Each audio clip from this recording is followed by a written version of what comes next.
మేమైతే ఈరోజు మట్టి కుండల చికెన్ వండుతున్నా. మీరు కూడా సండే అత్తే ఇట్లా స్పెషల్ రెడీ చేసుకుంటారా? ఇదైతే మా పెద్ద పాపతో అని చికెన్ వండుతున్నా, అది కూడా మట్టి కుండల.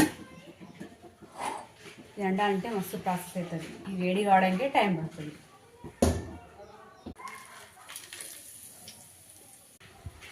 కరిగిన ఆనియన్స్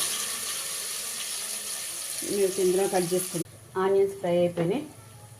కొంచెం అల్లం వెల్లుల్లి పేస్ట్. మా ఆయనకైతే అల్లం అంటే పిచ్చి. సరిపోయేంత పసుపు.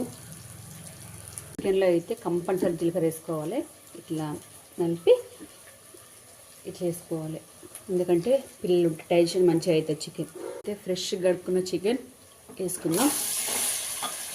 చికెన్ కొంచెం ఉడికిన తర్వాత సన్నగా తరిగిన టమాటాలు వేసుకోవడం ఏంటంటే కొంచెం గ్రేవీ లాగా వస్తుంది.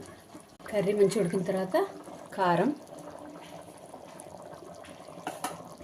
సాల్ట్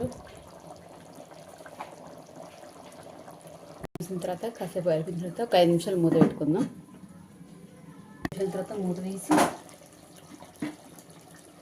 మంచిగా కలుపుకుందాం. కర్రీ అయితే మంచిగా ఉడికింది. కూర ఉడికింది లేదు చూద్దాం.